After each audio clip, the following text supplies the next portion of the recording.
For the most part, the scriptures are fairly quiet about what went on when they got back to Nazareth. But I think it's important for us, to be clear, is Jesus had to learn everything that everybody else has to learn. I mean, Jesus had to be potty trained. Jesus had to learn how to speak. Jesus had to learn how to eat by himself.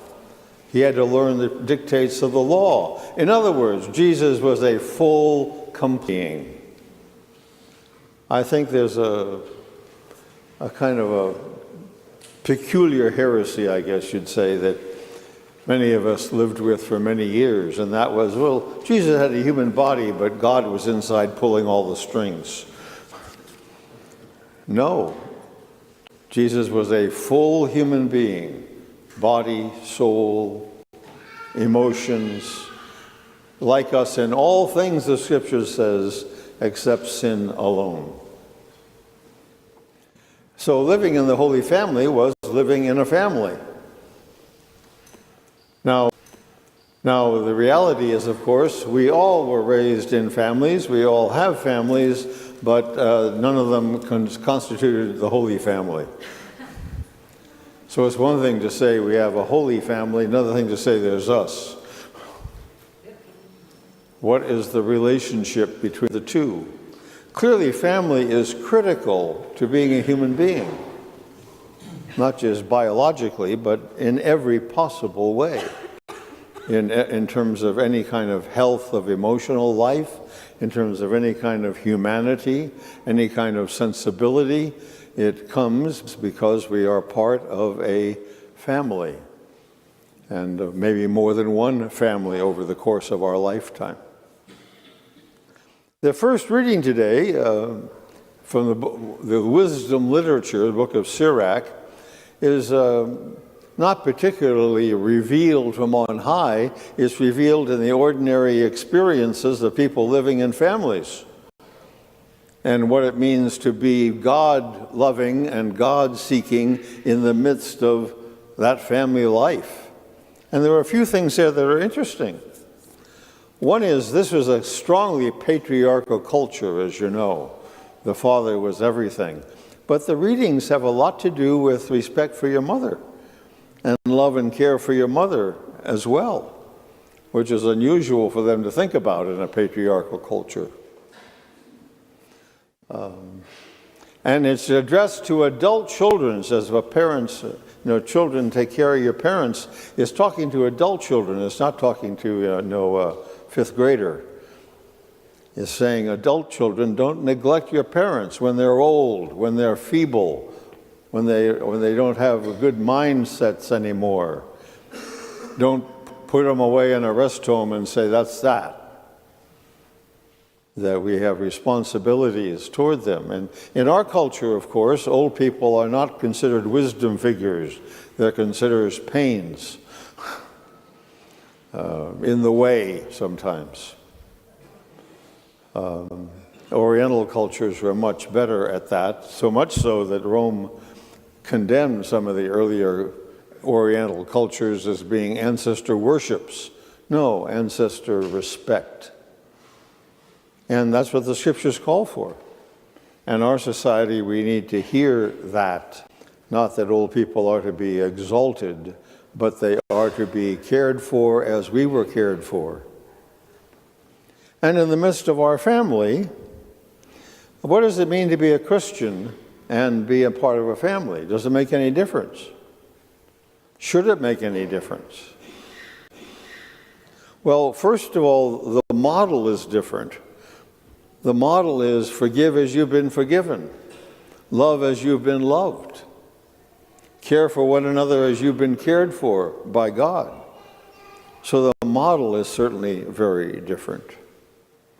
And we ought to be, as Christians, more ready to understand, more ready to forgive, more eager to make amends, more willing to admit fault, more willing to seek forgiveness, more willing to put up with one another's habits that annoy us.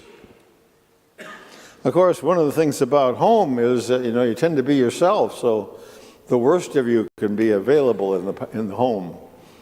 Things you would never take outside the home somehow are free to operate in the home.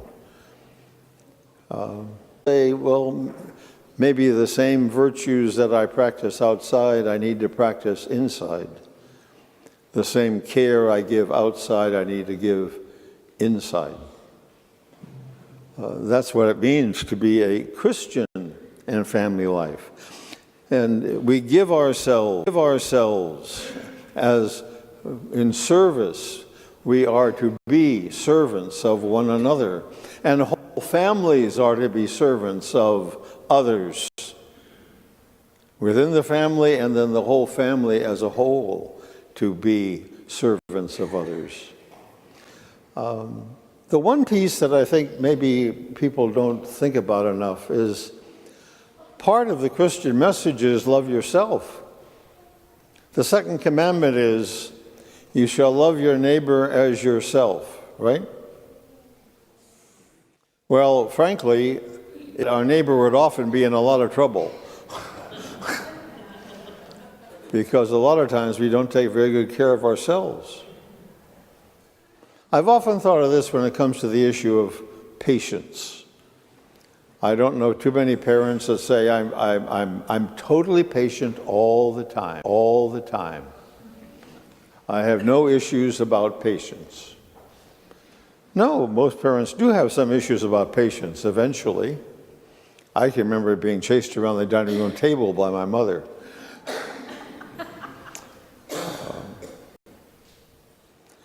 What the scriptures, you don't become more patient by gritting your teeth and saying, I'm going to be more patient. You rather develop a longer wick. If you have a short wick, you don't have much patience. If you have a longer wick, you can have more patience. What's involved? Taking care of yourself. Doing things that renew your spirit. Doing things that renew your heart. Whatever it might be. A time of prayer, a time of rest.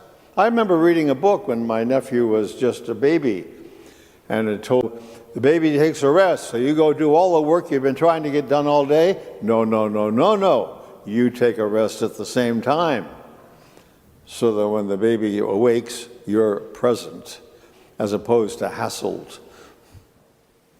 Taking care of yourself, renewing yourself, is not a selfish act.